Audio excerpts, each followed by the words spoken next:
एक महिला अपनी लड़की के टीका लगवाने के लिए दिल्ली के स्वास्थ्य केंद्र में पहुंचती है, जो हॉस्पिटल होता है। और वहां पहुंचने के बाद देखती है कि महिलाओं की बहुत लंबी लाइन लगी हुई है और एक तरफ पुरुषों की लाइन लगी हुई है। तब वो महिलाओं की लाइन में खड़ी हो जाती है और पुरुषों की जो लाइन लगी हुई थी बराबर में, उसमें एक व्यक्ति बहुत जोर जोर से खांस रहा था। कभी बैठ रहा था तो कभी खड़ा हो रहा था और वो इतना व्याकुल था, इतना परेशान था कि उससे खड़ा भी नहीं हुआ जा रहा था। तब वो महिला उस व्यक्ति को देखती है और उसके पास पहुंचती है।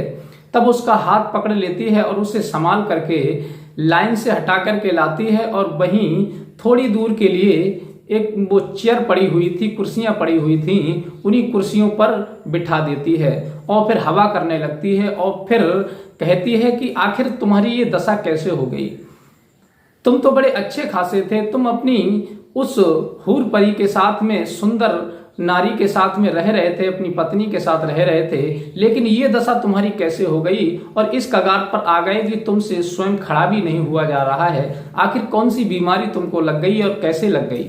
ये बात सुनकर के वो व्यक्ति बहुत जोर जोर से रोने लगता है और हाथ जोड़ने लगता है और कहता है कि मुझे माफ कर दो। दरअसल वो महिला कोई और नहीं थी, उसी व्यक्ति की पत्नी थी, जो उसने 4 साल पहले अपने से उसे अलग कर दिया था। वो महिला अब उससे पूछने लगती है कि आखिर हमें बताओ कि तुम इस कगार पर कैसे आ गए? तब वो रोता है और कहता है कि मैं क्या बताऊं, मैं आज बहुत बड़ी परेशानी में हूं। एक दिन वो था कि मैं तुम्हारे सामने मरने के लिए तैयार था। वो व्यक्ति रोने लगता है और कहने लगता है कि मुझे माफ कर दो, मुझसे बहुत बड़ी गलती हो गई, मैं आपको समझ नहीं पाया। एक दिन वो था जो मैं आपको अपने से दूर करने के लिए आपको मरने की धमकी दे रहा था, लेकिन आज का जो दिन है वो दिन है कि मैं जिसके खातिर मर रहा था वही मुझे मारने के लिए और मरने के लिए मजबूर कर रही है। ये बात सुनकर के उसकी जो पत्नी थी वो पूछने लगती है कि आखिर पूरी बात बताओ, क्या बात है? साथियों, आगे इस कहानी में क्या मोड़ आता है और ये कहानी सुनने के बाद आप भी समझ जाएंगे कि वास्तविक अपने परिवार को छोड़ने के बाद इंसान के साथ क्या हासिल होता है, उसका क्या नतीजा निकलता है, क्या परिणाम मिलता है। इसलिए पूरी वीडियो जरूर देखें। नमस्कार, प्रणाम, मैं हूं रितेश कुमार। दरअसल आज की जो सच्ची कहानी मैं आपको सुनाने के लिए जा रहा हूं, ये सच्ची कहानी दिल्ली की है। दिल्ली में एक भुवनेश नाम का व्यक्ति अपनी पत्नी और परिवार के साथ रहता था। उसके माता पिता भी थे और पत्नी थी। बड़े आनंद से, हंसी खुशी से जिंदगी बीत रही थी। लेकिन भुवनेश एक कंपनी में जॉब करता था, उसे 40,000 रुपए महीने के मिलते थे। लेकिन धीरे धीरे वक्त बीतता चला जाता है। कहते हैं कि इंसान के जीवन में कब मोड़ आ जाए, कब कौन सी परिस्थिति से उसे गुजरना पड़े, ये कुछ कहा नहीं जा सकता, ये तो भविष्य ही बता सकता है। अब भुवनेश जब नौकरी कर रहा था तो उसी की कंपनी में एक काम करने वाली एक लड़की जो दिखने में बहुत खूबसूरत थी और वो भुवनेश उससे प्यार करने लगता है। फिर वो लड़की जिसका नाम निशा था, वो और भुवनेश दोनों एक दूसरे से प्यार करने लगते हैं। धीरे धीरे यूं ही वक्त बीतता चला जाता है। लेकिन जैसे ही भुवनेश उस अपनी प्रेमिका के चक्कर में पड़ता जा रहा था, उतनी ही वो अपनी पत्नी लक्ष्मी से दूरी बनाता जा रहा था। बुरी बात इंसान की कभी छुपती नहीं है। अच्छाई तो छुप जाती है लेकिन बुराई कभी नहीं छुपती। बुराई अपना रुद्र रूप रख ही लेती है और एक दिन समाज को वो अपना मुंह दिखा ही देती है।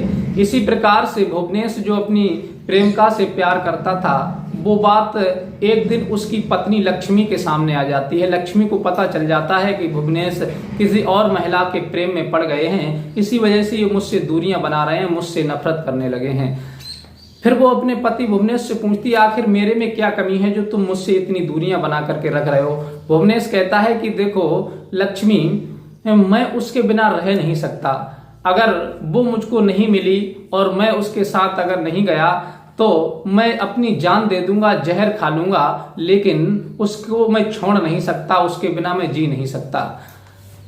लक्ष्मी सोचती है कि इस आदमी के सर पर तो इश्क का भूत सवार हो गया है। अगर मैंने इससे ज्यादा प्रेस डाली इसके ऊपर या फिर उस महिला से इसे दूर करने का प्रयत्न किया तो हो सकता है ये कुछ आत्महत्या कर ले। इस वजह से लक्ष्मी कहती है कि ठीक है, अगर तुम उसके बिना नहीं रह सकते तो मैं तुम्हें तलाक तो नहीं दूंगी, लेकिन मैं तुमसे दूर रह लूंगी, अपना जीवन काट लूंगी, तुम्हारे नाम के सहारे जिंदगी बिता लूंगी, लेकिन मैं देखती हूं कि तुम उस महिला के साथ कितने दिन खुश रहोगे। और तुम नहीं जानते आजकल की जो महिलाएं हैं वो बहुत ज्यादा फ्रॉड हैं, इंसान की धन दौलत को देख करके उससे प्यार करती हैं, बल्कि ना तो इंसान से प्यार करती हैं। आजकल ये सत्य बात है साथियों, आजकल सोशल मीडिया पर ऐसी हजारों न्यूजें आपने देखी होंगी, हजारों जानकारी आपको मिली होंगी कि एक महिला ने उस व्यक्ति को ठग लिया, एक महिला ने उस व्यक्ति के लिए अपने प्यार जाल में फंसा करके उसे लूट लिया, बर्बाद कर दिया। ऐसी अनेकों प्रकार की न्यूजें चल रही हैं। यही बात का उदाहरण देकर के वो लक्ष्मी अपने पति भुवनेश को समझा रही है, आज तुम मेरी बात नहीं मान रहे हो, एक दिन तुम्हें पछताना पड़ेगा। ये किसी से प्यार करने वाली महिलाएं नहीं होती हैं, ये तो केवल इंसान का शोषण करती हैं, उससे धन दौलत लूटती हैं, और बस जब उनका मन भर जाता है, उन्हें जब पूरा पैसा मिल जाता है, उनकी धन दौलत जब अपने कब्जे में कर लेती हैं, तो एक दिन वो ठोकर मार करके भगा देती हैं। लेकिन भुवनेश के दिमाग पर एक बात असर नहीं करती है और वो अपनी पत्नी से दूर रहने का डिसाइड कर लेता है। इधर तो उसकी पत्नी समझदार होती है, लक्ष्मी, वो कहती है कोई बात नहीं, तुम मरो मत, मैं तुमसे दूर हो जाती हूँ। अब वो वहां से चली जाती है। इधर तो अपने माँ बाप के घर जाकर के रहने लगती है और भुवनेश जो था अपनी प्रेमिका के साथ रहने लगता है, बड़े आनंद से अपनी प्रेमिका के साथ रहता है। 40,000 जो कमाता था वो सारा पैसा उसकी जो प्रेमिका थी वो सब अपने कब्जे में ले लिया करती थी, जो भी उसकी सैलरी आती थी, क्योंकि वो महिला आई ही उसकी जीवन में इसीलिए थी, केवल उसकी दौलत को हड़पने के लिए। वो महिला उसके जीवन में आई इसीलिए थी, केवल उसकी दौलत को हड़पने के लिए।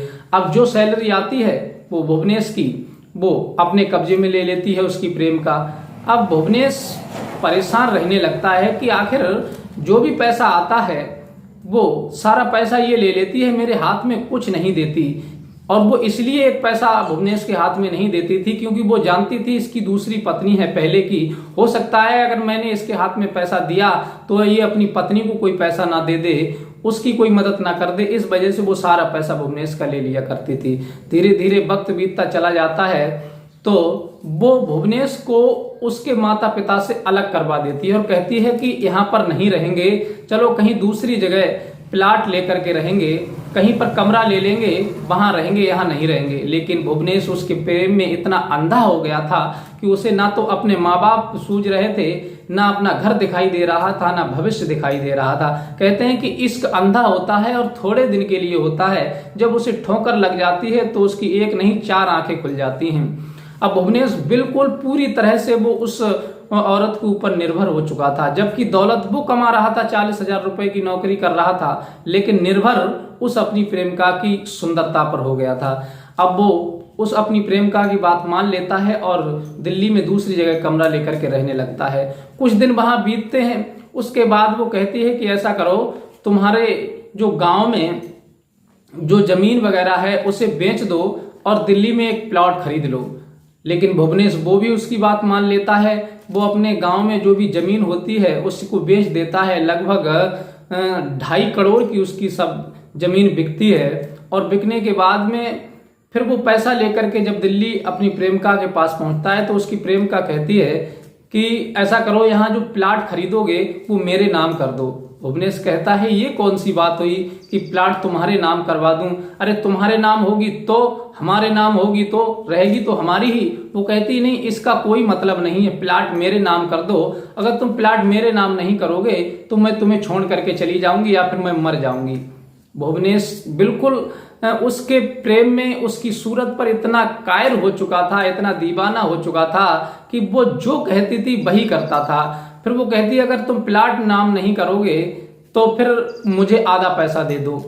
अब वो पैसा देने को भी मना करता है। उस समय थोड़ी सी समझ उसके अंदर आ गई थी, आखिर ये महिला इसने हमारी जमीन बिकवा ली और पैसा भी मांग रही, कहीं ऐसा तो नहीं हमको एक दिन धोखा दे दे। लेकिन ये बात सोच करके वो प्लाट खरीद नहीं पाया था, उससे पहले ही वो रुदन करने लगी थी कि ये पैसा हमें दे दो, नहीं तो हम मर जाएंगे और तुम्हें बर्बाद कर देंगे या तुम्हें छोड़ करके चले जाएंगे। भुवनेश परेशान हो जाता है, मजबूर हो जाता है, बहुत ज्यादा टेंशन में रहने लगता है। तो लगभग 1 करोड़ रुपए उसके खाते में ट्रांसफर करवा देता है। और जो पैसा भुवनेश के पास बचता है वो अपनी एक प्लॉट खरीद लेता है, एक प्लॉट खरीद के अपने नाम करा लेता है और फिर वो उसी पैसे से उस प्लॉट को बनवाता है, अच्छे सा मकान बनवा करके उसमें रहने लगता है। अब वो महिला अपना पैसा है वो तो अपने पास रखती है और भुवनेश की जो नौकरी आती है उससे प्लॉट खरीदवा करके उसमें रहने लगती है और भुवनेश के ही पैसे से ऐशो आराम करने लगती है। धीरे धीरे वक्त बीतता चला जाता है, लेकिन वो भुवनेश को बहुत ज्यादा टॉर्चर करने लगी थी कि अब तो इसके पास जमीन भी नहीं रही और रह गया ये प्लॉट इसके नाम है, ये भी मैं अपने नाम करा लूं, फिर इसे ठोकर मार करके भगा दूंगी, लात मार करके भगा दूंगी। भुवनेश को वो बहुत ज्यादा परेशान करने लगती है, रात दिन कलेश करती है, रात दिन उसको चैन से खाने नहीं देती, जीने नहीं देती, सोने नहीं देती। भुवनेश बहुत ज्यादा टेंशन में पड़ जाता है और सोचने लगता है कि मैं अपनी पत्नी की अगर बात मान लेता तो ये दिन मुझे देखना नहीं पड़ता। आज उसे अपनी उसी पत्नी की याद आने लगी थी, लक्ष्मी की, कि मेरी पत्नी लक्ष्मी सही कह रही थी कि समाज में जो महिलाएं हैं वो केवल इंसान की दौलत हड़पने के लिए प्रेम करती हैं, वो सच्चा प्रेम नहीं करती। फिर वो टेंशन में रहते रहते काफी दिन उसे हो जाते हैं और वो हर तरह का नशा करने लगता है अपनी टेंशन को दूर करने के लिए। तब उसके लिए टीबी का रोग हो जाता है नशा करते करते, और जब टीबी का रोग हो जाता है, काफी कमजोर हो जाता है, तब उसकी जो प्रेमिका थी वो उसे सरकारी हॉस्पिटल में लेकर के जाती है। तब डॉक्टर उसका चेकअप करते हैं और उसे बताते हैं कि इसको टीबी हो गई है और इससे दूरी बना करके रखना। अगर इसके मुंह की बात तुम्हारे पास आएगी और इसकी पास ज्यादा नजदीकी बनाओगे तो हो सकता है तुम्हारे लिए ये बीमारी होने के लक्षण बन जाएं। ये बात सुनकर के वो अपने उसी प्रेमी से, भुवनेश से बहुत ज्यादा दूर दूर रहने लगी थी और प्लाट में जाकर के उसे ले जाकर के वहीं छोड़ देती है और कहती है कि अब तुम ऐसा करो, इस प्लाट को छोड़ करके दूसरी जगह कमरा ले लो, नहीं तो ये रोग मुझे भी हो जाएगा। अब वो दूसरी जगह कमरा शिफ्ट कर देती है, होटल से खाना बनवा देती है, क्योंकि पैसा भुवनेश का आ ही रहा था।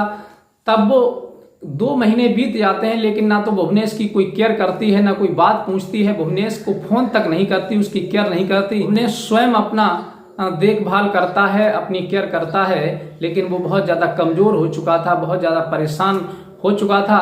फिर वो परेशान होकर के एक दिन प्लॉट पर जाता है और उससे कहता है कि आखिर तुम मेरे साथ कैसा बर्ताव कर रही हो, जब मेरे पास दौलत थी तब तुम मेरे आगे पीछे घूम रही थी और जब मुझे रोग लग गया तो तुमने मुझे ठुकरा दिया। तब वो कहती है कि मुझे तुम्हारी जैसी रोगी नहीं बनना है, तुम उसी प्लाट में जाकर के रहो, उसी कमरे पर जाकर के रहो। लेकिन वो भुवनेश उस कमरे को छोड़ करके अपने प्लाट में रहने लगता है, लेकिन वो प्लाट से निकाल तो नहीं पाई भुवनेश को, लेकिन अपने माँ बाप भाई को उसी प्लाट में रखने लगी थी और वो अपने माँ बाप और भाई के साथ बड़े अयासी से, मौज मस्ती से उस प्लाट में रह रही थी। लेकिन भुवनेश बैठा बैठा देखता रहता था, ना तो उसे कोई पानी की पूछता था, ना उसे चाय की पूछता था, ना खाने की, दवाई की, कुछ नहीं पूछती थी। वो केवल अपने माँ बाप और भाई के साथ बड़े आनंद से, धूमधाम से रह रही थी, उसे कोई चिंता फिक्र नहीं थी। इस टेंशन में वो और ज्यादा टेंशन में पड़ जाता है ये देख देख करके। तब वो एक दिन सरकारी हॉस्पिटल में दवाई लेने के लिए भुवनेश जब जाता है, तब देखता है कि बहुत लंबी लंबी लाइनें लगी हुई हैं, एक पुरुषों की लाइन लगी थी। तब वो पुरुषों की लाइन में जाकर के लग जाता है और फिर वहां डॉक्टर को दिखाने के लिए हाथ में उसके पर्चा था। तब महिलाओं की तरफ से एक महिला उसके पास आती है और वो महिला जब उसकी हालत को देखती है तो वो बहुत ज्यादा परेशान हो जाती है और उसका हाथ पकड़ लेती है और उसे उस लाइन से हटा करके ले जाती है, क्योंकि वो स्वयं खड़ा भी नहीं हो पा रहा था, इतना कमजोर हो चुका था, इतना दुर्बल हो चुका था। अब वो महिला जो थी चेयर पे बिठा लेती है और उसकी हवा करने लगती है और पूछती है कि आखिर तुम्हारी ये दशा कैसे हो गई। वो एक दूसरे को जब देखते हैं तो भावुक हो जाते हैं। भुवनेश उन्हें देख करके रोने लगता है। वही उनकी पत्नी थी जिनका नाम लक्ष्मी था, जो अपनी प्रेमिका के चक्कर में उसने अपनी पत्नी को दूर कर दिया था। इधर वो महिला जब वो उसकी हवा करती है तब वो और जोर से रोने लगता है और कहता है कि मुझे माफ कर दो। तब उसकी पत्नी जो लक्ष्मी थी वो पूछती है कि आखिर एक बात बताओ, जब तुम मुझसे दूर हुए थे और अपनी पत्नी के पास, उस प्रेमिका के पास जब रहने लगे थे तो तुम बहुत हट्टे कट्टे थे, बहुत स्वस्थ थे और अच्छे थे, बड़े शौक मौज से रहते थे, लेकिन तुम्हारी ये क्या दशा हो गई, तुम मरने की कगार पर आ गए, आखिर ऐसा क्या हुआ। तब वो रोने लगता है और पूरी बात बताता है कि हमने जिससे प्रेम किया था उस महिला ने सारी दौलत हमारी हड़प ली और पैसा अपने खाते में डरवा लिया, और प्लाट भी जो मैंने ली है वो तो खैर मेरे ही नाम है, लेकिन मेरी ना तो वो केयर करती है, ना बात करती है, ना मेरी देख रेख करती है, मुझे गैरों की तरह उसने दूर कर दिया है। और इसी टेंशन में मुझे रोग लग गया, टीबी हो गई, और मैं स्वयं अकेला आता हूँ, ना तो वो मेरे साथ आती है, ना मेरी देखभाल करती है। तब वो लक्ष्मी कहती है कि मैंने तुम्हें बार बार समझाया था कि जो महिलाएं हैं, जो बाजारू औरतें होती हैं, ये केवल इंसान को अपने रूप में फंसा करके और उनकी दौलत हड़पती हैं, लेकिन तुमने मेरी एक बात नहीं मानी थी। आज भुवनेश बहुत ज्यादा पछताने लगता है, रोने लगता है कि काश मैं तुम्हारी उस दिन बात मान लेता तो ये दिन मुझे देखना नहीं पड़ता। वो बहुत ज्यादा दुखी हो जाता है और फिर वो महिला उसके लिए वहां से उठा करके ले जाती है डॉक्टर के पास, और डॉक्टर उसका चेकअप करता है और फिर उसे दवाई दे देता है और कहता है कि तुम 10 दिन के बाद आकर के फिर इन्हें दिखा देना और फिर इनकी दवाई चेंज करके मैं चलाऊंगा। फिर वो दवाई दिलवाने के बाद एक सीट पर बिठा लेती है और कहती है कि भुवनेश, तुमने जो किया अच्छा किया, तुम उस दिन मरने के लिए तैयार थे ना अपनी प्रेमिका के खातिर, तो मैंने तुमसे दूरी इसीलिए बनाई थी कि तुम जब छक जाओ उसके पास रहते रहते तब मुझे याद कर लेना। और देखो आज मैं ही तुम्हारे पास खड़ी हूं तुम्हारी देख रेख के लिए, और जिसे तुम जी जान से प्यार करते थे वो आज तुम्हें देखने तक भी नहीं आई। ये बात सुनकर के भुवनेश और ज्यादा परेशान हो जाता है, बिलक बिलक करके रोने लगता है। वहां सभी लोग खड़े होकर के उस देख रहे थे कि ये व्यक्ति क्यों रो रहा है।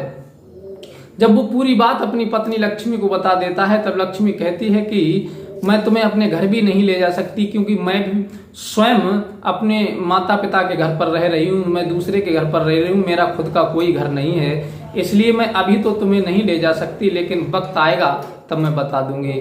इधर वो भुवनेश कहता है कि आखिर तुम बताओ कि तुम यहाँ आई क्यों थी। तब वो कहती है कि मैं अपनी बेटी के टीका लगवाने के लिए आई थी। भुवनेश कहता है कि बेटी के लिए क्या तुमने दूसरा विवाह कर लिया। वो कहती है लक्ष्मी, मैंने दूसरा विवाह नहीं किया, जब मैं तुम्हारे पास से गई थी तो एक दिन मेरे पेट में थोड़ा सा दर्द हुआ तो मैंने चेकअप कराया तो मैं 2 महीने की प्रेग्नेंट थी, लेकिन उस समय हमको पता नहीं चला था, और ये बच्ची है 4 साल की हो चुकी है, ये तुम्हारी ही बेटी है। ये बात सुनकर के भुवनेश और भी ज्यादा बिलखने लगता है और अपनी बेटी का हाथ पकड़ लेता है और दुलारने लगता है, कहता है कि मैं कितना अभागा हूँ, 4 साल की मेरी बेटी हो गई और आज तक मुझे पता नहीं चला कि मेरी बेटी है, और तुमने लक्ष्मी मुझे बताया भी नहीं कि हमारी एक बेटी हो गई है। लक्ष्मी कहती है मैं बताती तो बताती कैसे, जब ये लड़की पैदा होने वाली थी उस समय मैं इसी हॉस्पिटल में 15 दिन बेड पर पड़ी रही और तुम्हारा इंतजार करती रही कि कभी आओ, और इंतजार करती रही कि कब आओगे और तुम अपनी बच्ची को देखोगे, मेरा हालचाल पूछोगे, लेकिन तुम नहीं आए, तुम तो उसके प्रेम में अंधे थे। लेकिन 15 दिन के बाद मैंने बहुत पैसा लगाया अपने ऊपर और इस बेटी के ऊपर, तभी ये जाकर के स्वस्थ हुई है, और तुम्हें मैं कैसे बताती, क्योंकि तुमने तो मेरी सुध ही लेनी छोड़ दी थी। अब ये बात सुनकर के और ज्यादा वो टेंशन में पड़ जाता है और ज्यादा रोने लगता है। तब वो कहती है कि देखो रोना धोना बंद करो, तुम वैसे भी परेशान हो, ज्यादा कमजोर हो, तुम अपने घर जाओ और फिर आगे देखते हैं क्या होगा।